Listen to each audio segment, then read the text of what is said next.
Break के बाद एक बार फिर से आप सभी का बहुत स्वागत है। केंद्रीय मंत्री भूपेंद्र यादव के घर पर मुख्यमंत्री भजनलाल शर्मा पहुंचे हैं। केंद्रीय मंत्री भूपेंद्र यादव के घर बैठक चल रही है। बैठक में राजस्थान के बड़े नेता मौजूद हैं। बैठक में भाजपा नेता सतीश पूनिया, दीप्ति माहेश्वरी, कैलाश चौधरी, केंद्रीय राज्य मंत्री भागीरथ चौधरी भी मौजूद हैं।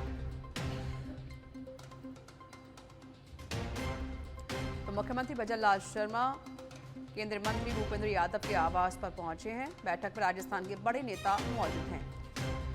बैठक में सतीश पूनिया, दीप्ति माहेश्वरी, कैलाश चौधरी के अलावा कई और नेता मौजूद हैं। इस बैठक में कई अहम मुद्दों को लेकर बातचीत हो रही है। दिल्ली विधानसभा चुनाव में चल रहे प्रचार और आगे की रणनीति पर भी चर्चा की जा रही है। विधानसभा बजट सत्र भाजपा विधायक दल की महत्वपूर्ण बैठक 30 जनवरी को सीएम भजनलाल शर्मा की अध्यक्षता में मीटिंग आयोजित होगी। दोपहर 2 बजे सीएमआर में मीटिंग होगी। बैठक में आगामी बजट सत्र को लेकर रणनीति बनेगी। विपक्ष के संभावित हमलों और सवालों के जवाब देने की रणनीति पर भी चर्चा की जाएगी।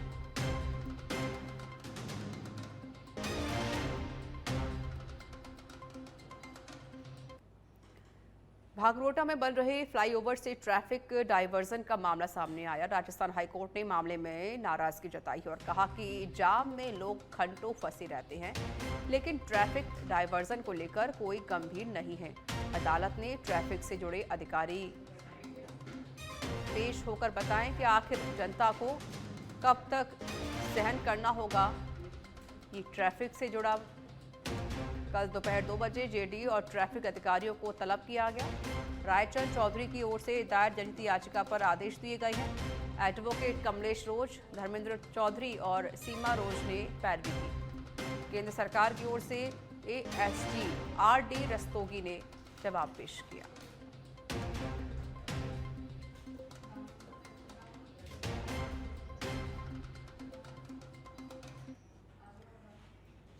प्रदेश में जुल्मों को समाप्त करने से जुड़ा ये मामला है। रामकेश मीणा की जनहित याचिका पर हाईकोर्ट में सुनवाई हुई। जस्टिस इंद्रजीत सिंह, जस्टिस विनोद हरवानी की खंडपीठ में सुनवाई हुई। महाधिवक्ता राजेंद्र प्रसाद ने पेश किया राज्य सरकार का जवाब। कहा सभी प्रक्रियाओं को अपनाने के बाद ही समाप्त किए गए जुल्मों को समाप्त करने से पूर्व ली गई बृहद स्तर पर राय। राज्य में प्रशासन चलाने के लिए सरकार को अधिकार है कि वो अपने अनुसार जनहित में ले भौगोलिक निर्णय। याचिका की मैनेजेबिलिटी पर भी जवाब पेश किया। महाधिवक्ता ने कहा कि बिना आरटीआई में जानकारी मांगे दायर की पीआईएल। कोर्ट में जनहित याचिका दायर करने के बाद दायर की आरटीआई बिना आधार के जनहित याचिका को किया जाए खारिज। रामकेश मीणा की ओर से मामले में रिजाइंडर पेश करने के लिए समय मांगा गया। अब 13 फरवरी को मामले पर सुनवाई होगी।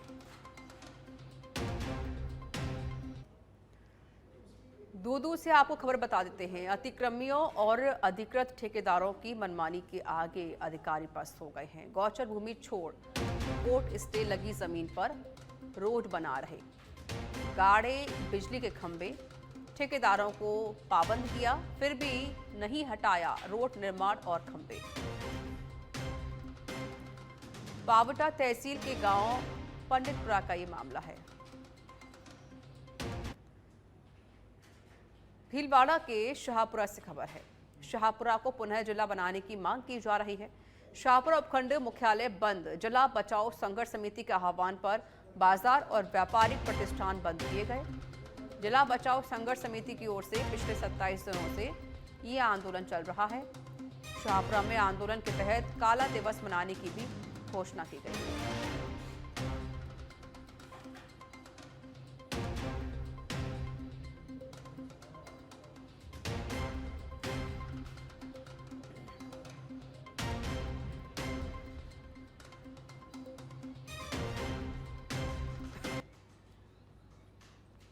तो शाहपुरा को पुनः जिला बनाने की लगातार मांग तेज हो रही है।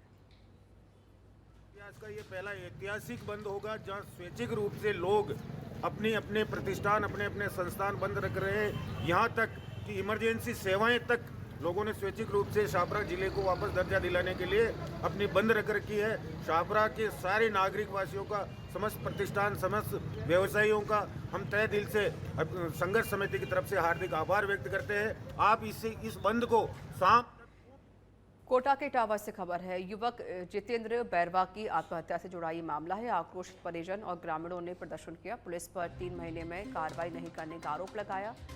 एसडीएम और तहसीलदार ने परिजन और ग्रामीणों से समझाइश की।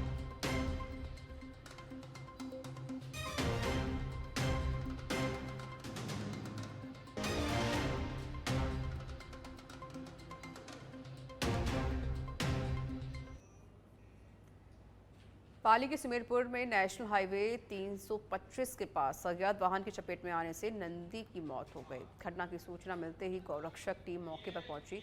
गौरक्षक टीम के अध्यक्ष ने बताया कि कस्बे से गुजरने वाले नेशनल हाईवे पर कई जगह पर रोड लाइट बंद पड़ी है, जिसके कारण लगातार बेसहारा पशुओं की मौत हो रही है।